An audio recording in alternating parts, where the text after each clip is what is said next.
Hi hello నమస్తే welcome to my channel. ఇవాల్టి video వచ్చేసి సాక్షాత్ కాశీ విశాలాక్షి దేవిని చౌడేశ్వరి దేవిగా కొలువు తీరి పూజలు అందుకుంటున్న గుడి ఆలయం గురించి మనం తెలుసుకుందామండి. ఇది వచ్చేసి కర్నూలు డిస్టిక్లోని నందవరం అనే గ్రామంలో ఉంది. ఆలయం చరిత్రకు వచ్చేస్తే 4000 సంవత్సరాల క్రితం నాటిదండి. పూర్వం చంద్రవంశస్థుడైన సోమేంద్రుడు, ఆయన కుమారుడైన వట్టుంగభుజుడు, ఆయన కుమారుడైన నందన మహారాజు నిర్మించిన గుడి అండి ఇది. ఈ గుడి ఎలా నిర్మించబడినది అంటే నందన మహారాజు చేత. నందన మహారాజుకి దత్తాత్రేయ స్వామి వరంగా 2 పాదుకల్ని ప్రసాదిస్తాడంటండి. ఆయన ఆ పాదుకల్ని ఉపయోగించి ప్రతిరోజు తెల్లవారుజామున కాశీకి వెళ్ళి గంగలో స్నానం చేసి కాశీ విశ్వేశ్వరుణ్ణి దర్శనం చేసుకుని తిరిగి రాజ్యానికి వచ్చేవాడంటండి. ఈ విషయం తన భార్య అయిన శశిరేఖకి కూడా తెలియదంట. తను రోజు ఇలా వెళ్ళి రావటం తను గమనించి ఒకరోజు నందన మహారాజుని అడగగా నందన మహారాజు ఇలా వెళ్ళొస్తున్నానని చెప్తాడంటండి. సో తను కూడా వస్తానని అనగా మరుసటి రోజు తన భార్యను కూడా తీసుకెళ్తాడు. అయితే వాళ్ళు వెళ్ళి తిరిగి వచ్చే సమయంలో పాదుకలు పని చేయకుండా ఉంటాయంటండి. ఆ పాదుకలు పని చేయకుండా ఉండడానికి కారణం రాజు భార్య బహిష్టి అవ్వడం వలన.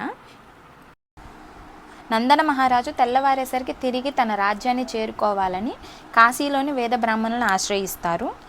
వేద బ్రాహ్మణులు అందరూ కూడా కొన్ని పూజలు చేసి ఆ పాదుకలకి శక్తి వచ్చే విధంగా చేసి తిరిగి తన రాజ్యానికి వెళ్ళే విధంగా చేస్తారంటండి. నందన మహారాజు తనకు చేసిన సహాయకంగా తన రాజ్యంలోని సగభాగాన్ని వేద బ్రాహ్మణులకు రాసిస్తారు. కొన్ని సంవత్సరాల తర్వాత కాశీ పట్టణానికి కరువు రావడంతో నందన మహారాజు ఇచ్చిన మాట గుర్తొచ్చి వేద బ్రాహ్మణులందరూ కలిసి కాశీ పట్టణం నుండి బయలుదేరి నందన మహారాజును చేరుకొని ఇచ్చిన మాట ప్రకారం మాకు రాజ్యంలో సగభాగం ఇవ్వండి అని అడగగా నందన మహారాజు నేను ఏ మాట ఇవ్వలేదు, నేను మిమ్మల్ని ఇప్పుడే మొదటిసారి చూస్తున్నానని అబద్ధం చెప్తే మీరు సాక్షాత్ కాశీ విశాలాక్షి దేవి ముందే మీరు ప్రమాణం చేశారు, మేము ఆమెనే సాక్ష్యంగా తీసుకొస్తాము అని చెప్పి కొంతమంది రాజ్యంలో ఉండి కొంతమంది కాశీకి వెళ్ళి అమ్మవారిని ప్రార్థించి జరిగిన విషయం అంతా చెప్పి అమ్మవారిని సాక్ష్యం చెప్పడానికి తీసుకొస్తారంటండి. అయితే అమ్మవారిని తీసుకురావడానికి ఒకటే రోజు సమయం పట్టింది. వాళ్ళు వచ్చిన స్వరంగ మార్గం కూడా గుడి పక్కన ఉందండి, మీరు చూడొచ్చు, నేను వీడియోలో చూపిస్తాను. అమ్మవారు నేను వస్తాను, మీరు నన్ను వెనక్కి తిరిగి చూడకుండా పదండి, నేను మీ వెనక వస్తానని చెప్తే అయితే వెళ్ళిన వాళ్ళల్లో ఒకళ్ళకి డౌట్ వచ్చి ఒక చోట ఆగి వెనక్కి తిరిగి చూస్తారంటండి.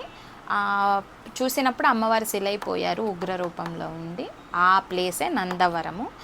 నందన మహారాజు కావాలనే అబద్ధం చెప్పారు, అమ్మవారిని తన రాజ్యంలో నిలబెట్టుకోవడం కోసమని అబద్ధం చెప్పారు. వాళ్ళు వచ్చి జరిగినంత విషయం నందన మహారాజు చెప్పగా నందన మహారాజు క్షమించమని అడిగి తన రాజ్యంలో సగ భాగం ఇచ్చి వేద బ్రాహ్మణులను తిరిగి పంపించేస్తారంటండి. నందన మహారాజు అమ్మవారు శిలైపోయిన ప్లేస్లోనే ప్రజలు చూసే విధంగా తన భయంకర రూపాన్ని చూడలేరు కాబట్టి చూసే విధంగా ఒక విగ్రహాన్ని తయారు చేయించి గుడి కట్టించారండి. అదే ఈ గుడి నందవరంలో ఉంటుంది. 4000 సంవత్సరాల క్రితం నాటిది ఈ గుడి. ఈ గుడికి ఉత్సవాలు జరుగుతాయండి. ప్రతి సంవత్సరం ఉగాది రోజున చెన్నకేశవ స్వామి కళ్యాణం చేస్తారు. మరుసటి రోజున అమ్మవారికి కుంకం బండ్లు కడతారు. ఆ మరుసటి రోజు మార్నింగ్ పట్టు వస్త్రాల అలంకరణ, మిడ్నైట్ నుండి జ్యోతి ఉత్సవాలు అనేవి ప్రారంభమవుతాయండి. ప్రతి సంవత్సరం ఇక్కడ ఉత్సవాలు జరుగుతాయి. చాలా ఘనంగా నిర్వహిస్తారు. అసలు చూడటానికి 2 కళ్ళు సరిపోవండి.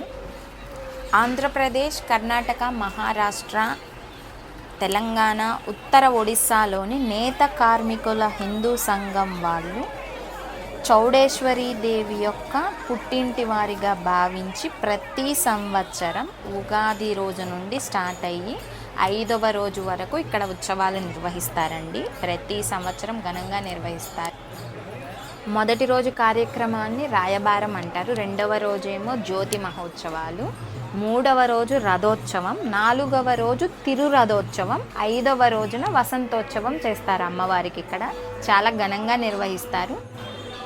ఈ గుడిలోని అమ్మవారికి ఇంకో ప్రత్యేకత ఏంటంటే అమ్మవారికి కూరలు ఉంటాయండి, ఉగ్ర రూపంలో ఉంటారు. ఎందుకంటే నందన మహారాజు అబద్ధం చెప్పాడన్న కోపంలోనే అమ్మవారు కాశీ నుండి ఇక్కడి వరకు వస్తారు కాబట్టి అమ్మవారు ఉగ్ర రూపంలోనే ఉంటారండి. మీరు చూడొచ్చు.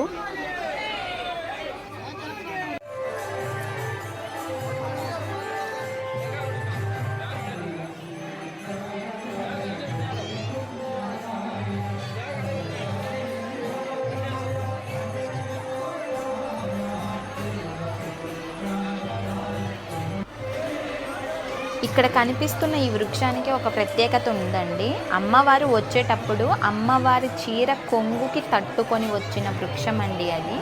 అది వచ్చేసి కలివి వృక్షం అంటారు.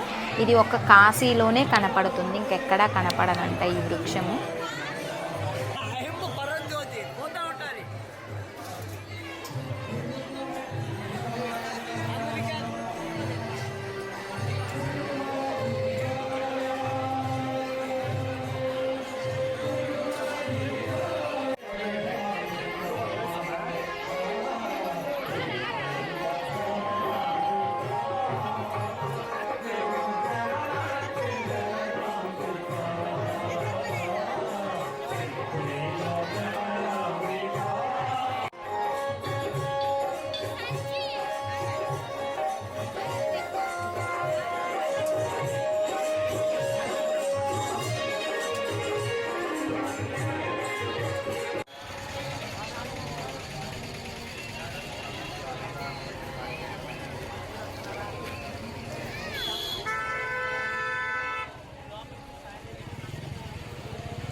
జ్యోతులు అంటే ఇవేనండి, ఎవరికి తగ్గట్టుగా వాళ్ళు అలంకరించుకొని తయారు చేస్తారండి జ్యోతిని.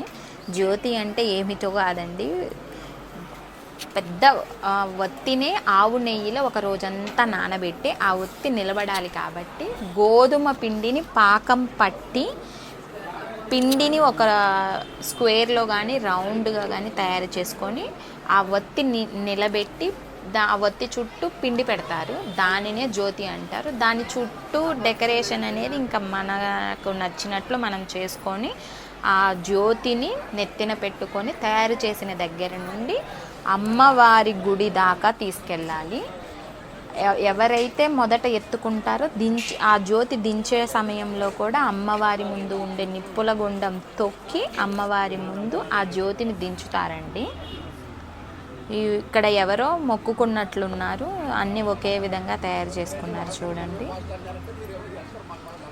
ఇలా ఎవరు ఎన్ని మొక్కుకుంటే దానికి తగ్గట్లుగా అన్ని వాళ్ళ స్తోమతకి తగ్గట్లుగా అన్నీ తయారు చేసుకొని పద్యాలు పాడుకుంటూ లేదా పాటలు పాడుకుంటూ అమ్మవారి చరిత్ర గురించి పాడుకుంటూ అన్నీ పాడుకుంటూ నాట్యం చేసుకుంటూ తయారు చేసిన దగ్గర నుండి అమ్మవారి ముందు వరకు తీసుకెళ్తారండి. జ్యోతి వెలిగించాక జ్యోతి ఆరకూడదు, జ్యోతి పడిపోకూడదు, తల మీద నుండి జ్యోతి పడకూడదు, జ్యోతి ఆరకూడదండి. అలా జరిగితే అరిష్టం అని అంటారు, బట్ ఇప్పటి వరకు అలా జరగలేదు ఎప్పుడూ కూడా. ఇదిగో చూడండి, ఇలా జ్యోతి పిండిని అంటే ఆ జ్యోతి నిలబడడానికి ఆ పిండిని అలా పాకం పట్టి అంతా కలిసే విధంగా ముద్దలాగా తయారవ్వాలి కాబట్టి చూడండి ఎలా దంచుతున్నారు అందరూ. జ్యోతిని ఇలా తయారు చేస్తారండి.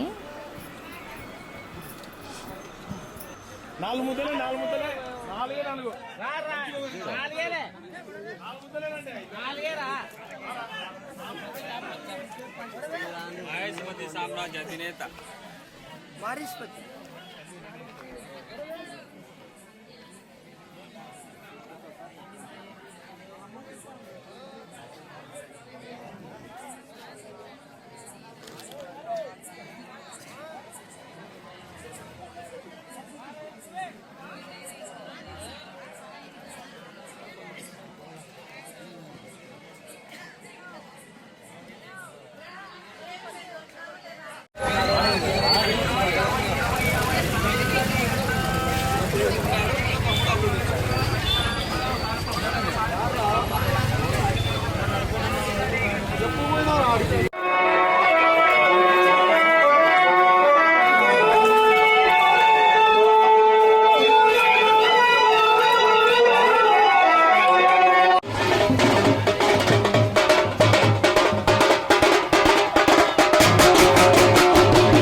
మనిషికో పాట లేకపోతే ముందు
Thank you for watching. Please do like and subscribe my channel.